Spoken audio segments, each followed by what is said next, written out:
Jonathan Charles Wilson is a gentleman who has spent over a decade in the industry, has done hundreds of TPO products. He is a absolute master at this, and this is your future. So make sure you and everyone you've got is dialed in, you're taking notes, and again, you're thinking about your plan. What are you going to do with the information that you get?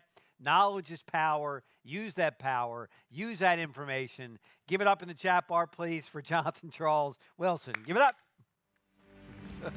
Go get him, baby. Awesome. Thank you. Okay, so 1 year ago, quick story, I was about to fly out to Orlando. I had an opportunity to speak at Powur World, and I got sick and got pneumonia. I literally canceled the flight the second day. I literally cried in my bed, feeling sorry for myself. So excited to be here with you all. Thank you so much. I'm excited to deliver this information. We're going to talk about the TPO Trifecta. So what is the TPO Trifecta? You're going to find out here in just a moment. This is a roadmap for tripling your income. So who here wants to triple their income in solar the next 12 months? Awesome. I love the interaction. What's up, Prosper? I see Prosper. Cool. So let's go ahead and just jump right in. I'm going to go into Coach Wilson mode for a minute. Coach Wilson is your TPO coach. All right. So here's what we're going to get into today. We're going to talk about some of the past trends in the industry, some of the challenges, the limiting beliefs that we have around TPO. Some of us have limiting beliefs around TPO. Can we be honest, right? So we're going to crush some of those limiting beliefs as we move into this new phase, and we're going to do that with the TPO Trifecta. So give you some takeaways for how to pitch this on your appointment setting process, your closing process, and one of my favorites, your referral process. So let's jump in. So some of the past trends we've already talked about. So online shopping, people are looking for cheaper products online. There's companies in the market who are pushing TPO products digitally. Obviously, we've seen misrepresentation of tax credits, undersizing of batteries, especially in California, really gets me going. That gets me kind of upset. Customer service nightmares, bankruptcies. And before we jump into the next part, I just want to talk about real quick, what are some of your maybe limiting beliefs in the chat? Maybe one of the favorites is TPO is more expensive, right? Who said that, thought that? TPO is more expensive, right? And so I'm going to invite you just to hold on to that belief lightly as we move into this next phase, because I'm going to invite you to the belief that, honestly, you can earn a lot more with TPO, okay? I'm not talking about price gouging. I'm not talking about taking advantage of the customer. What I'm talking about is making a healthy margin, right? One of the reasons we've seen bankruptcies, we've seen challenges in the industry is because companies struggle to make a profit, right? They struggle to make a 20-25% margin. And, I'll be quite frankly honest here. You can kind of, I want to say hide the margin in the rate, but kind of, right? When you're selling a rate, that's a harder number to shop, right? That makes our process a lot easier, which actually reduces the friction around selling this product. It's a way easier product to sell, right? Who's got a little bit of fatigue over the past month with all the price shoppers out there, right? So many people shopping. It's like, I'm so glad this big, beautiful bill is behind us.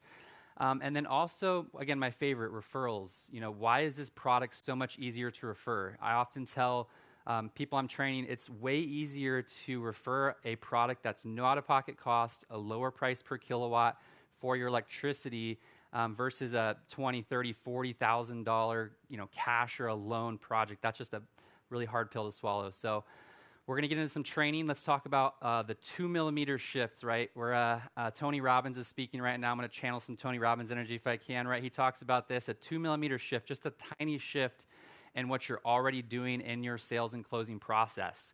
So first, let's talk about setting appointments, right? So one of the easiest kind of scripts that I'll use when talking with homeowners on the phone, right? Most of my business is on the phone. Is, this is just a little bit different, or you could say it's completely different than buying solar. What this is GoodLeap is going to replace your utility provider as your home's primary electricity provider, right? LightReach is going to replace, Y Utility with as your new home's electricity provider. So that's really the pitch, and it's a small shift, but it's a new reason to reach out to your past clients, right? We've just been busy, pushing loans, pushing cash, pushing these products. Now we have something we can bring back to the table and say, hey, look, that's all behind us now, right? The beautiful bill is done. All of the tax incentives have shifted away from ownership to the commercial PPA product, right? Let me educate you about that. All right, so this is my favorite part, closing. I'm going to be hosting some TPO closing workshops coming up. That'll be really exciting. But one of the ones I want to talk about is how to make more margin. Who wants to make a bigger margin on their jobs? Can I see some love in the chat? Bigger margins, right? That's the awesome part. I'm going to give you a little piece here that I use. It's one of my favorite things to say to homeowners. So, first of all, how do you shift somebody out of the buying mode, right? Who's heard a homeowner come to them and say, hey, Jonathan, if I were to go solar, I would want to buy the system, right? We've heard that before so many times, when in reality is, majority of people that have said that to me, I've shifted them over to PPA. So how did I do that, right? So I often will just hit them straight with the question back, oh, that's amazing that you want to buy the system. What makes you want to buy the system, right? They're going to tell you what their reason is, why they think, and I say, okay, great. Why haven't you bought the system, right? Why isn't it on your roof? Why am I here? Why are we talking, right? And it's a simple shift. I say, hey, listen, if you're like most homeowners, you don't want to spend $20,000, $30,000 just to save a couple $100 a month. Am I right? And they'll say, yeah, 100%, right? Like that's why they haven't done solar, right? And so just that small shift to kind of get them to move away from this idea of spending all this money out of pocket or going into debt for this system. The next piece, this is the one that's the margin expander, we'll call it. So this is, basically during the closing process where you're going to get towards the end, right before you show numbers, right? So you're getting to the point where you're going to show numbers, and you say, hey, now that I've explained the program, the qualifications, and the process of going solar, the next part's simple. We're going to design a system to meet your home's energy needs now and in the future, and then we're going to submit that to a couple of solar utility providers. They're going to kick us back a rate. Hopefully it's lower than what you're paying with your current utility rates. Fingers crossed, right? So that's what we want to do. We want to frame it as we're not the one necessarily setting the price, right? I often say I don't like negotiating with terrorists, right? Who's been terrorized these past few months with homeowners negotiating with you? Not fun.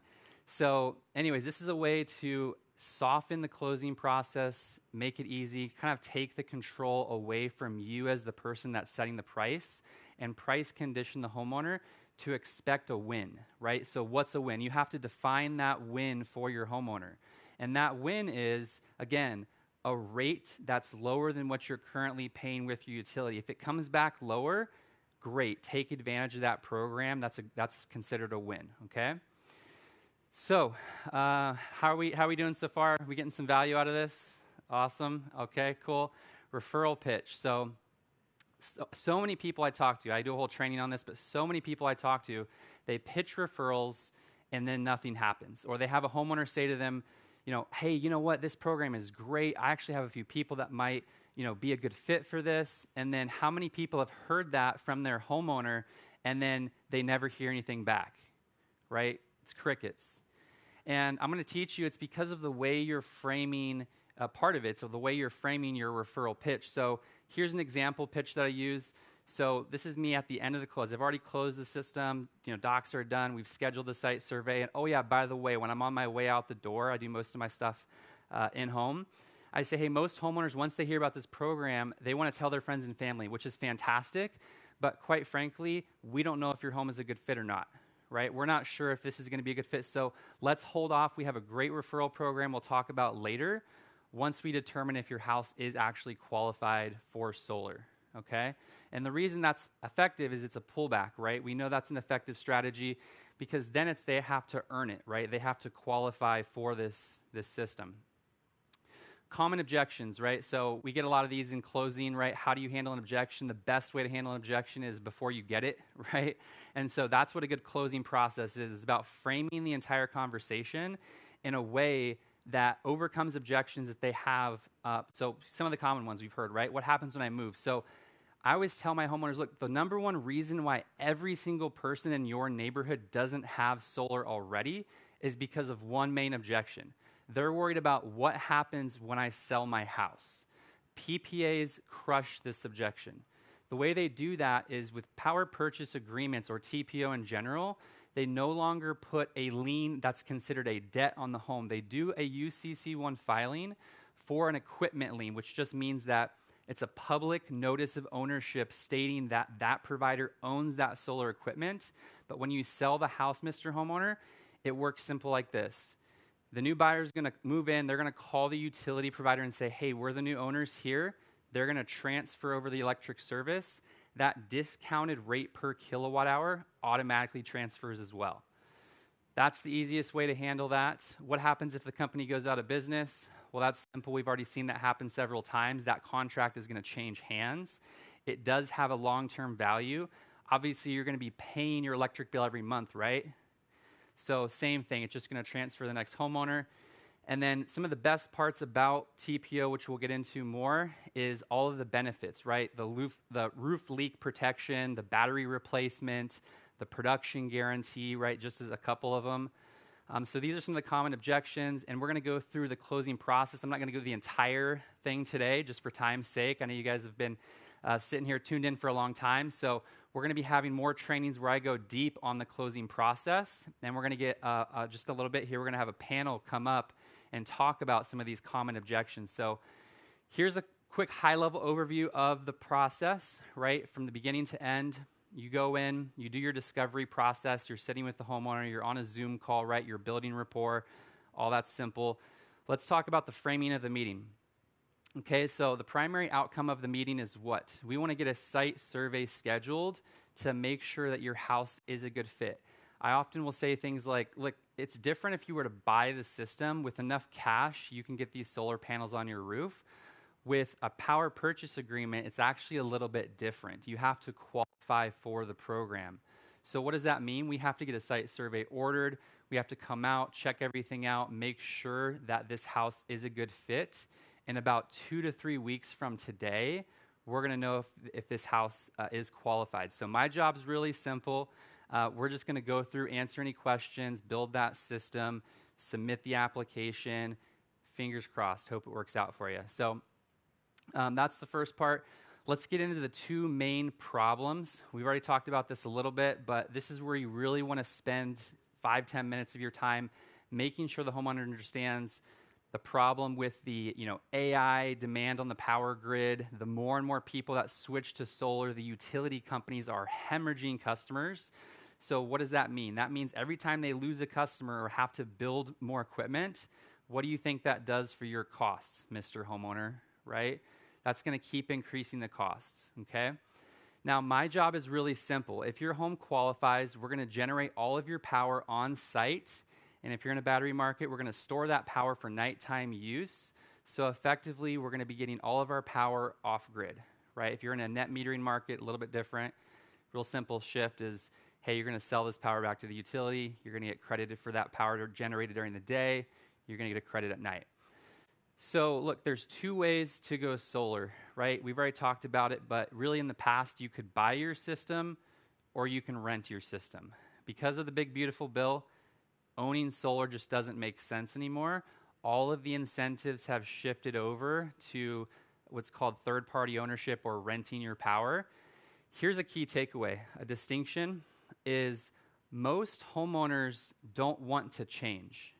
Right? They don't want to change. Oftentimes I hear people say, well, TPO is more expensive, it's this, it's that. They have their negative belief, but in reality, it's the most similar to what they're already doing, right? They're already, renting their power from the utility, like Charles was saying earlier. They're already doing that. So this is just a slight shift to say, hey, you're just going to keep paying your electric bill like you always do. You're just going to pay a discounted rate for your electricity, and that's it. Keep it super simple. So qualification, we'll just go through this real quick, but qualifying is super important in a sale. Always qualify negatively, right? There's a book Chris Voss wrote called Split the Difference, which is basically whenever you're selling, getting people to answer in an affirmative no actually creates psychological, physical safety in their body. So what does that mean? Fancy words to say, When I'm qualifying somebody, I say, hey, look, one of the big qualifications is you have to have a roof with no leaks. Have you guys had any issues with your roof? Right? I'm looking for a no. Right? Okay, you have to have at least a 650 credit score to qualify, and that would be a bare minimum. How's your guys' credit? Have you had any issues with your credit? No issues with your credit. So those are a couple of examples. Moving along here, explain the process, giving people a vision of what is this process going to look like, right? So they can start to cast themselves 3, 4, 5 months into the future, understand what this is going to look like before they make this decision. Again, you're creating security in the process of what we're doing. And then switch into net metering, right? Depending on which type of market you're in, a battery market, not battery market, how do the utilities make money, right? They want to understand, who's been asked that question, right? How does the utility company benefit from this, right? Why would they agree to this? Quite frankly, the utility companies are against this because they're losing customers. But bottom line, if you're in a net metering market, when that power is being generated, excess power is flowing to the grid, providing grid resilience. Obviously, with batteries, even more grid resilience with virtual power plants. So you talk about the net metering, you talk about pricing, company story, focus on all that, transition, close, we'll kind of move this along. So what you want to do is you want to remove any of the resistance in the buying process, right? So I often say it's an application process, and it's much easier than getting somebody approved for a loan, right? When you're getting to that closing point and you're starting to ask for the sale, I'll be honest, I don't like selling loans, right? I never have. I have sold hundreds and hundreds of TPO because it's a way easier sale. And quite frankly, whenever somebody's about to make that decision, it's natural for them to put up resistance. They're going to say, you know what, we need to think about it, right? They're going to give you all the common objections. We got to, consult this person, talk to our realtor, talk to our CPA, pray about it, right? Whatever their thing is, but they're going to use a way out, right? And then this is where the game actually starts. This is where closing starts, okay? So, hey, no, I totally get it. 100% of my customers make this decision to go solar when I'm not here, right? 100% of my customers make the decision to go solar when I'm not here. Write that down. My job is just to get this application started so you have all the documentation to review over the next 2 to 3 weeks while we make sure your house is a good fit, because we're not sure we can actually do what we're talking about today. We need to make sure on our end first, right? Okay, cool. So the next part, I'm just going to give you some DocuSign. Have you guys done DocuSign before? Okay, great. I'm going to send you some documents. I'm going to give you bullet points on each of those. So if you're trying to sell TPO, one of the number one homework assignments you need to do like this week, right, or maybe this coming week after this event, is you need to study the contract. You need to understand what's in there. Whenever somebody reads it, when somebody is real technical and they actually go through and read every line item and they hit you with a question, right? That's probably one of the number one things you can do. So have those bullet points memorized. Every single initial spot on the TPO process, you should know what it is generally saying and be able to rattle that off quick. So whenever you're giving people the bullet points, it's like, hey, you're kind of doing it for them. Because look, to be honest, I don't have exact numbers on this, but I would bet the vast majority of my customers never fully read the contract, right? Who's going to sit there and read, 40 pages or something, right? But what they want to know is they want to have a basic idea. They want to know they can trust you. They want to understand the gist of the contract to make sure that there's nothing that's going to surprise them. So I'll often say that, hey, when you go through this, there shouldn't be any surprises. I've been very thorough. I've covered everything that's in there. But if for some reason something were to pop up, obviously reach out to me, let me know, while we make sure your house is a good fit over these next couple of weeks, okay?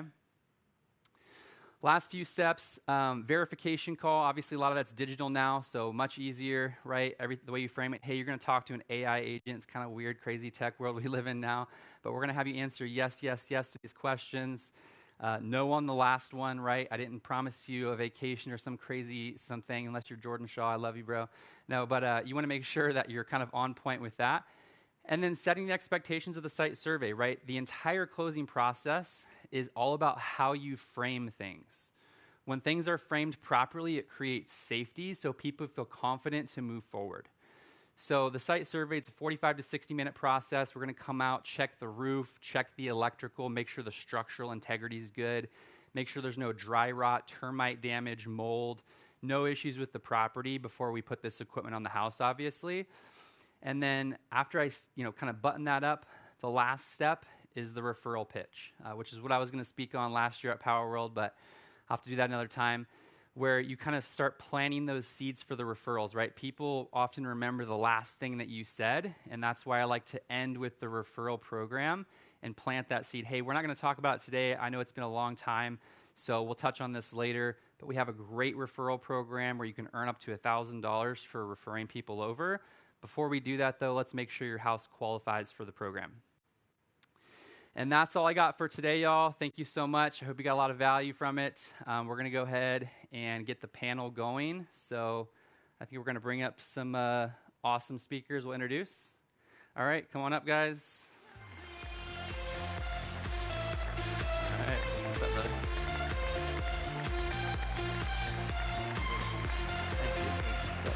Thank you. All right, so here we have Brian Rome, which you've already heard from today. He's the top setter on the platform. We're going to get some insights about how to talk about TPO on the doors. We got Chris Mitchell out of Nevada, a market leader over there, doing awesome work. We're going to talk about how he thinks about how to sell TPO, talking about escalators. And then we've got Eric Goldstein here in San Diego, who has sold about 95% loan, so not a ton of experience with TPO. So I'm going to go ahead and kick it off with a question, and we'll just kind of free-flow chat here. One of the biggest things that we hear about is, do you sell escalator or escalator, no escalator? So, Chris, let's start with you. How do you handle that? Well, I sell an escalator, or at least I give them an option for an escalator. Let's put it that way, right? Because an escalator is not necessarily a bad thing. It's pre-agreed upon inflation, and there's a right and a wrong time for any one of those. Putting the homeowner back in control, right? Giving them some options. So I'm happy to go further into that. But I sell some escalators and I sell some that are not. It's all about what's right for the homeowner at that point. So what type of a homeowner would you think benefits from a 0 escalator versus maybe a 2.9, or which one? The longer you're going to be in the home, the lower the escalator. If you're going to be in the home long term, you're going to retire there. For example, I've got a family that's maybe, say they're 50, 55 years old, and they know they're retiring in 10 years or whatnot, and they don't want to have a changed payment when they're on a fixed income, then a 0 escalator is a good thing. They're going to spend a little bit more at the beginning, but long term, they're going to spend less. If you've got somebody on the other side, however, who's only going to be in the home for 4, 5, 6, 7 years, they know this is not their long-term home. They can front load the savings, have an escalator of 2.9, but a much lower starting payment. And by the time they turn the home over, they still have not reached the base payment that they would have been monthly if they had started at a 0 escalator. So they get to keep the majority of the benefit. They front load the savings, and then still hand off a really good situation to the person who's coming in behind them. So if they're going to be somewhere in between, then you take one of the escalators, perhaps that's in between.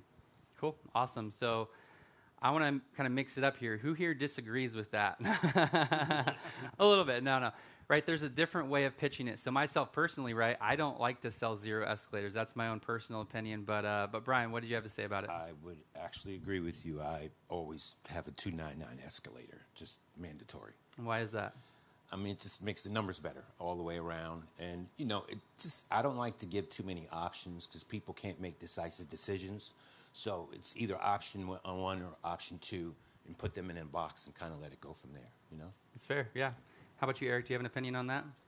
Yeah, I mean, the PPAs that I have sold, I've sold on 0% because I'm used to selling loans. People like that locked-in rate. But just after spending some time with you last night and at dinner and going over it, now I'm starting to realize, there's a time and a place, I think, for the 0% escalator. I agree with what he said on that. But starting to realize it's really finding out how long that homeowner is going to be in the home and what are their goals. And I think from there we can determine what the right escalator is for them. Awesome. Cool. Yeah, no, me personally, the 0 escalator feels so much like a loan. It's almost the same product. And I'm like allergic to loans. No, the escalator, it's like, hey, we're going to lock in your utility rate at 2.9% or 3.5, right, every single year. It barely keeps up with the cost of inflation to service and maintain that system. And so, again, when you're showing people, I always say, most people just want the cheapest possible price for their electricity bill, and that's it. That's the bottom line. So, again, I'm a little biased on that, but One of the other big objections, let's talk about this, or do you have If something? I just want to add in real quick, just say it really does come down to the discovery process, to Brian's point. You don't necessarily want to go out there and give them 4 options, right? Now you're going to start bringing in confusion. But if you're a professional, I think Jonathan talked about this morning, if you're a true sales professional, you're doing a great discovery call, and you're going to know the answers and make a professional recommendation. It may be referring and recommending the 0. It may be recommending the 2.9. It may be recommending, but that's not because I'm sitting there giving them 4 options in a row, right? That's because I was a professional at the beginning, as you guys are, and making sure that I know what is best for them, and then making a professional recommendation that I already know is going to fit their needs and desires ahead of time. It's not sitting there and trying to confuse them. To just clarify that first for a moment. Yeah, no, and that's helpful. And also, too, I think it's good to point out that certain competitors, we won't say who, don't even offer a 0 escalator. So it can be a great differentiator when you're competing in the marketplace. So yeah, there is definitely a time and a place for 0 escalator. One of the other questions that comes up all the time I touched on, it's really important, which is what happens when I sell the house? So how do you guys overcome that particular objection? I'm curious. Who wants to talk about that? Go ahead, start. Well, usually if it's about the 5-year, what happens when you move, the great thing about it is now with this TPO and PPAs, there's no loan attached to it.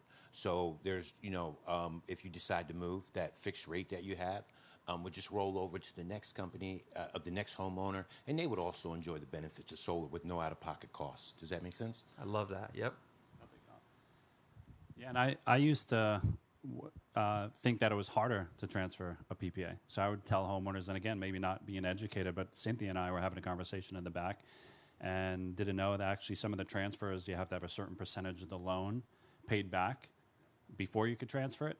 And if you did want to transfer, you didn't have to do that. The homeowner has to come out of their pocket for a lump sum at closing to hit that marker. So, I think a lot of this is just a mind shift, and I'm just super grateful for all the information we're learning, because I'm excited now. Before I shunned PPAs and everything, I was 100% ownership. Why would you want to lease it if you could own it? But this whole event and just spending time with you guys now is just great education on the mindset shift for this new season that we're all coming into. Cool. Thank you. As I say, you can also remove the objection by removing by not objecting to them. Let me put it that way, right? Some of the old leases and PPAs were very difficult to transfer, right? So just acknowledge it. Tell them the truth. They used to be that way. I agree. That used to be an issue. Fortunately, the lenders have also realized that has become a major issue, and it costs them business. So they've made some adjustments. They've made it easier. And now they're pretty simple. Simple signature, and off they move. Not a problem at all. And but if you acknowledge their objection, the walls come down. I love that. Awesome. Cool. Eric, did you have a couple questions you wanted to share? Or I know we can kind of switch it up here and just do like a little bit of a Q&A. Are there any objections that you guys encounter when talking to people in the field, and maybe fire those at me and just let's see how I would handle that? Yeah, I think I get a lot of homeowners that I just want to own. I just want to own. I never lease a car. I never lease anything. I don't rent. I have a mortgage. It's just like they're straight ownership. What would you say to somebody who has got that mindset? 100%. Yeah, I hear people all the time. They'll say, hey, first thing on the phone, hey, I appreciate this, Jonathan, but actually if I were to go solar, I'd totally want to own the system. And then I just hit them back with, okay, great. I hear that a lot. I'm just curious, what's prevented you from owning the system up until this point? Right? Because there's a reason that they don't have it, right? They've maybe, and then that's where I kind of empathize, right? Hey, I totally get that, but let me just tell you right now, most people don't know there's actually programs available where they can lock in the cost of their electricity, not come out of pocket, and ultimately not spend $20,000, $30,000 just to save a couple $100 a month, right? And so if you're like most people who doesn't want to spend that kind of money, we actually have a lot of investors who use this vehicle called a Powur purchase agreement. Have you heard about that at all, right? And open the conversation, because a lot of times people haven't even heard of these products. So that's how I deal with that. Awesome. Go ahead.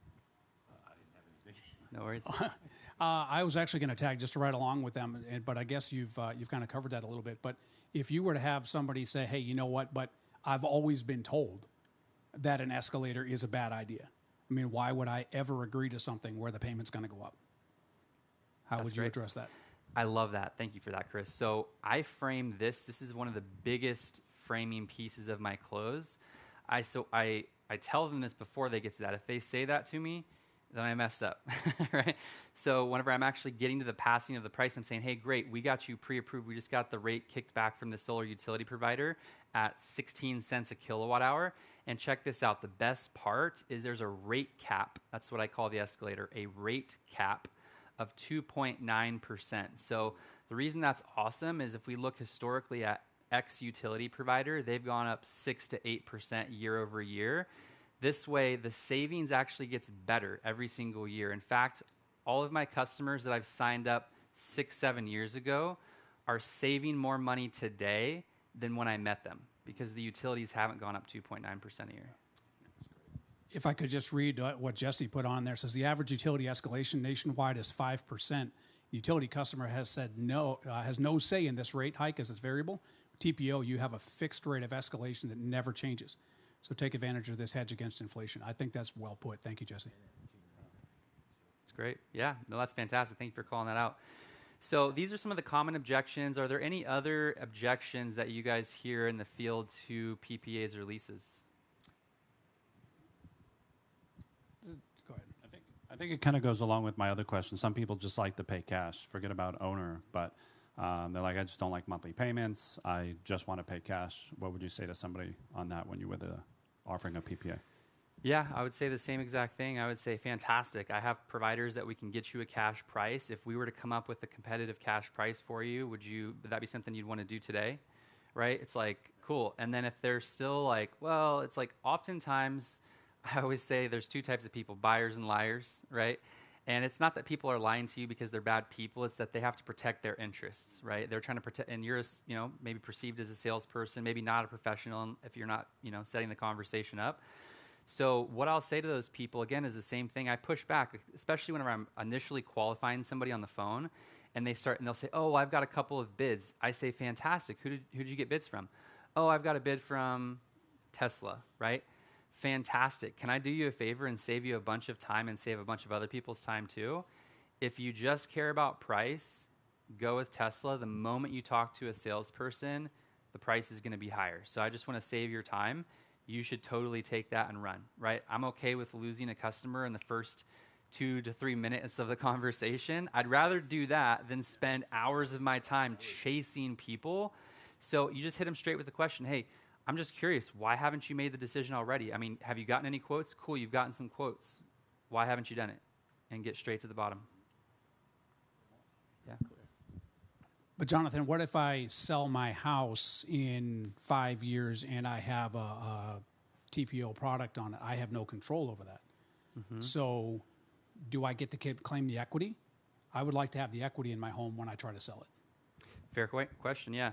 So that's what I say. I say, look, one of the most common sales pitches in the solar industry, Mr. Homeowner, is that people say that solar will increase the value of your home. Quite frankly, I haven't experienced that. Now, some people of you out there might. I don't want to offend anybody too bad, right? Triggering people can be my love language sometimes. but I will say that you generally aren't going to get increased appraised value. That's just that's what I say. It's a fun talking point that salespeople use. Oftentimes, what happens is actually the opposite. If you haven't paid this system off, let's say it's a loan, you now have to pay off the system oftentimes before you sell the house. And where is that money coming from? Oftentimes out of the equity that you've accumulated over the years. So it does the opposite. So I would say that. And then I'll also say, I get that objection. Sometimes you get an objection and it'll kind of loop, right? And they'll say, well, what if the next buyer doesn't want this, right? Which was kind of what you were going towards. What if the next buyer doesn't want this? I'll be absolutely honest with you. It's just like a swimming pool. If your house has a swimming pool and they see that and they don't want a swimming pool, they're not going to look at your house. But then this is what I say. This is the little pivot. This is the one-liner. I say, it's not that people don't want to save money every month on their electric bill. It's that they don't want to pay for your solar system, right? So it's not that they don't want to save money every month on their electric bill.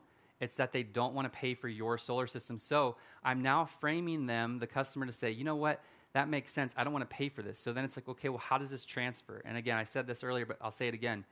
It's really simple, Mr. Homeowner. Whenever the next buyer moves into the house, they call the electric company to activate their utility service, and that rate per kilowatt hour that's discounted automatically grandfathered over, and the next owner takes advantage of those benefits, right? And then sometimes they'll say again, but what if they don't want, right? And they'll keep doing it, right? So you can kind of keep going layers and layers deep, right? But ultimately, it's like, look, this thing is permanent to your house. Right? In Florida, there's solar on roofs where there's hurricanes that blow through and all the shingles get ripped off the top of the house, but those panels are still mounted into the rafters. They're built for 140 mile per hour gusts, right? So it's a permanent fixture to your house. So hopefully that kind of addressed that. Jonathan, what if I change my mind down the road and I wished I had bought it? It's a great question. So all power purchase agreements now have a buyout clause. So anytime after the 5th year, you can buy out the system at what's called a depreciated value. And the way that's determined is there's a third-party assessor that comes out and evaluates what is the value of the system in real time. And the reason it's a minimum of a 5-year term is that the TPO provider extracts all of the tax benefits out in that first 5 years. So if you wanted to buy out before that 5 years, there is a penalty. So I always tell my homeowners, bare minimum, this is a 5-year commitment. I think one of the things I've been really loving now about TPO is the warranty, right? Because on purchases, we're selling a Tesla battery, 2 Tesla batteries, 3, and we got a 10-year warranty on that battery.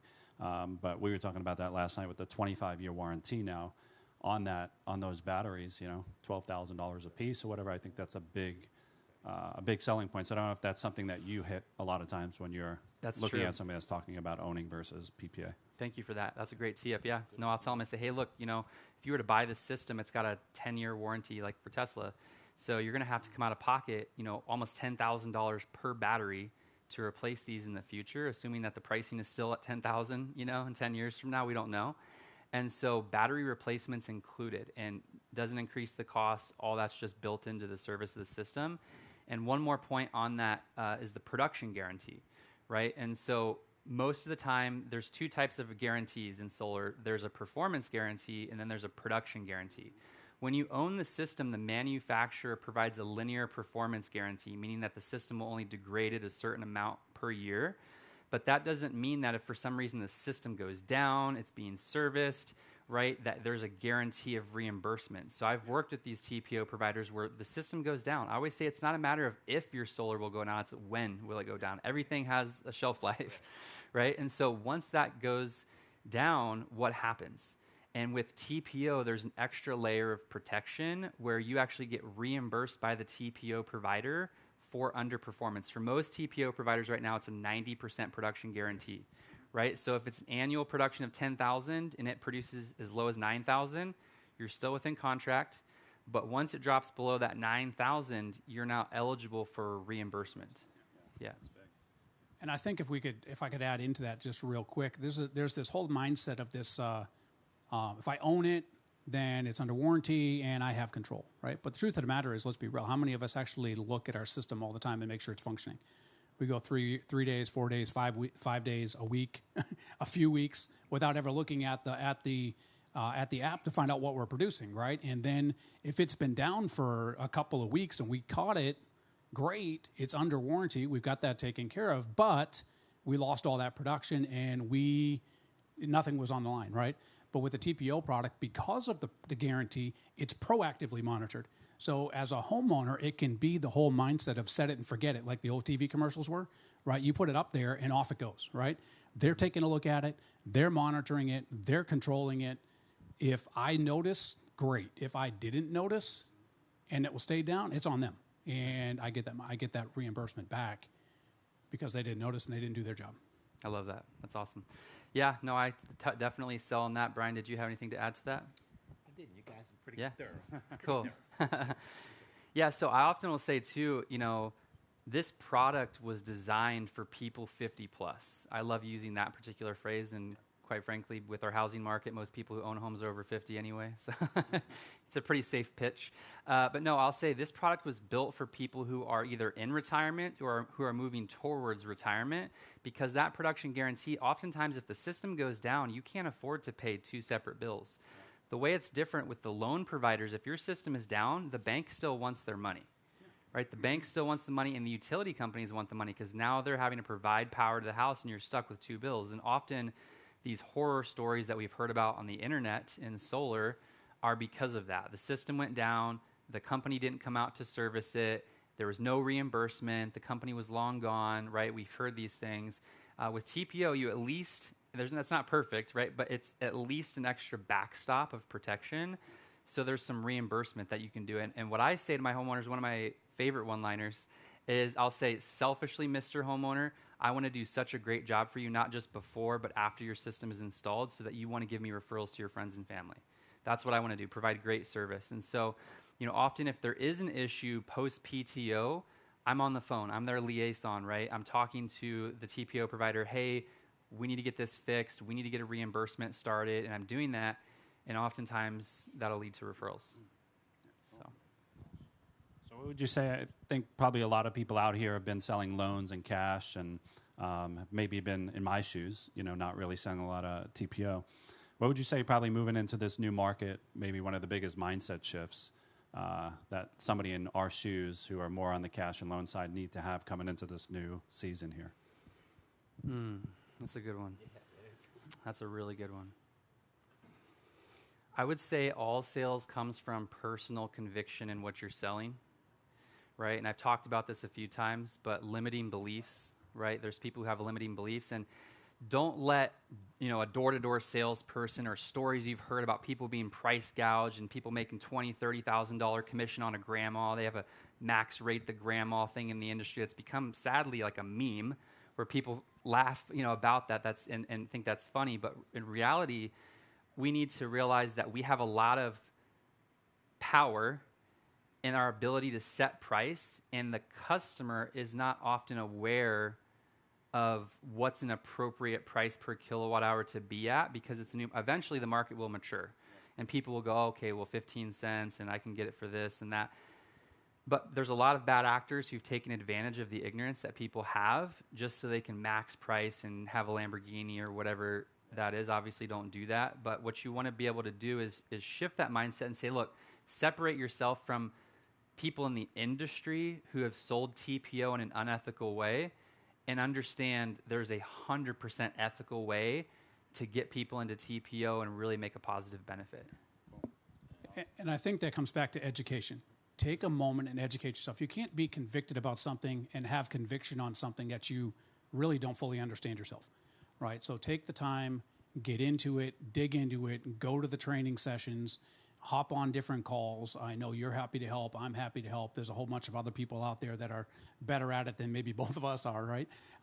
That would also be happy to hop on calls. And you're never going to have conviction about that shift if you don't understand what you're shifting to, right? You need to truly get to the point where you're agnostic, and if I could use that term, from a lending standpoint. And I understand TPO is where this entire industry is going and where it needs to go for the homeowner's benefit. But truthfully told, if the homeowner still wants to write a check to it, I don't make any more money, right? Understand where it comes from and just do what's right by the customer. But you can't get them there if you don't understand the product itself, right? So help them understand that this is going to be better for them long term, because you can. If you don't know the answers, then you're not going to have that conviction. It's going to be very difficult to make that transition. Thank you for that. Yeah, no, like I mentioned, that's such a good point. Read the contract. Right? Like, so many people sell this product and have never read, and it's a boring contract, let me tell you. like buckle up. And I've done trainings with my team personally, and it was like an hour and a half in, and we're just like exhausted. We're like, okay, we're done reading all this stuff. But you don't do it once, right? You don't have to do it a bunch, right? But just spend an hour and a half, 2 hours with that contract, read through every line. And I would invite you to come to these trainings. We're going to start, we're launching it here. You heard it here first, but we're going to launch some of these TPO closing trainings where we can not only role play, like how do you, handle objections? How do you frame the close, kind of step by step like I laid out? But I think we all need to sit down and read these contracts because, to your point, Chris, when people have competence and they know the contract and a customer hits you with a question, you're ready. And that's what we need. So anything we want to add before we wrap up?